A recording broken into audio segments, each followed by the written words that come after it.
Nah, yuk. Assalamualaikum warahmatullahi wabarakatuh.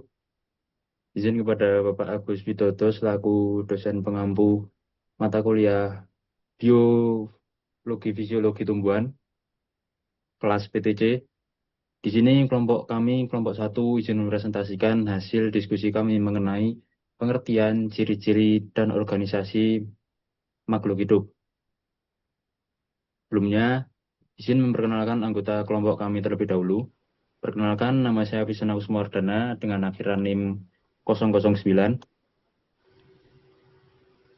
Saya Salsa Fadilatul Zahra dengan NIM akhir 010.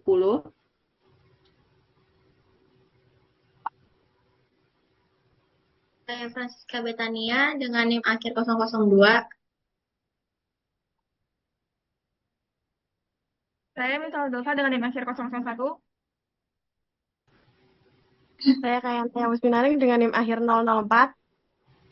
Saya Fadila Nisa dengan akhir NIM 008. Baik, untuk slide berikutnya yaitu materi pembelajaran. Yang pertama itu ada pengertian biologi, kemudian yang kedua ada pengertian fisiologi, yang ketiga ada ciri-ciri makhluk hidup, yang keempat ada metabolisme, dan yang kelima ada konsep kehidupan.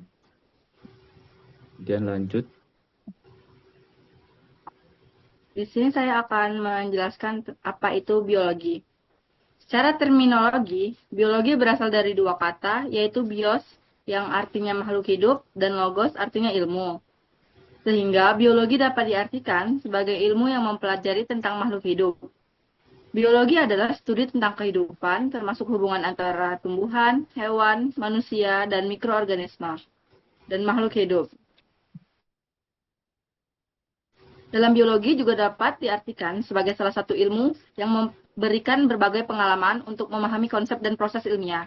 Biologi mengkaji makhluk hidup pada tingkat organisasi kehidupan, yaitu interaksi makhluk hidup dengan lingkungan. Kemudian next.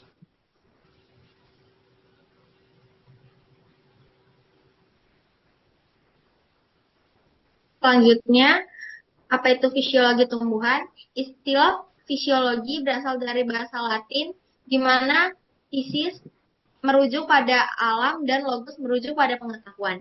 Fisiologi tumbuhan adalah bidang biologi yang berfokus pada proses metabolisme yang terjadi di dalam tumbuhan, yang sangat penting untuk mempertahankan kehidupan tumbuhan.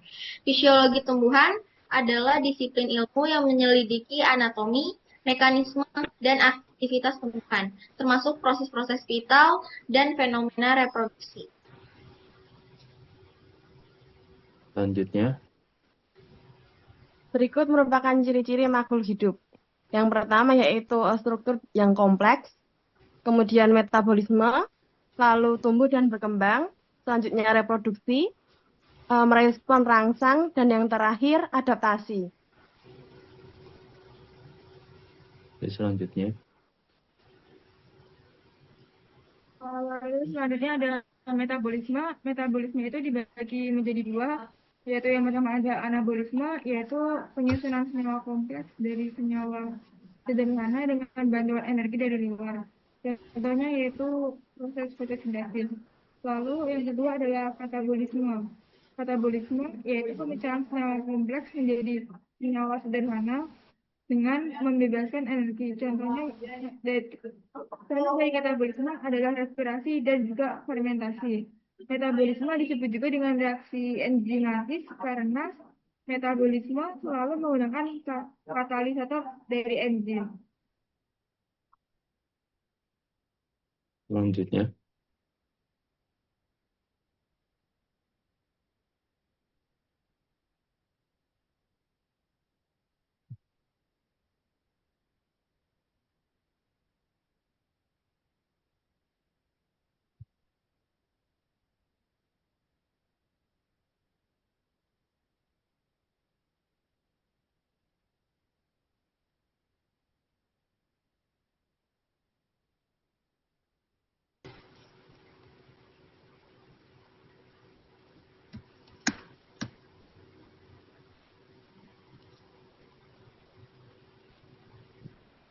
Yuk selanjutnya. Mbak. Selanjutnya ada konsep kehidupan. Konsep kehidupan ini dibagi menjadi 3, ada teori abiogenesis, biogenesis, dan teori modern. Abiogenesis berisi tentang teori yang berisi tentang makhluk hidup berasal dari benda mati secara spontan. Yang kedua ada teori biogenesis, yaitu makhluk hidup berasal dari makhluk hidup lain melalui perkembangbiakan, dan yang terakhir ada teori modern berisi tentang kehidupan terbentuk dari senyawa. Baik, itu tadi presentasi dari kelompok kami. Kurang lebihnya kami mohon maaf. Wassalamualaikum warahmatullahi wabarakatuh.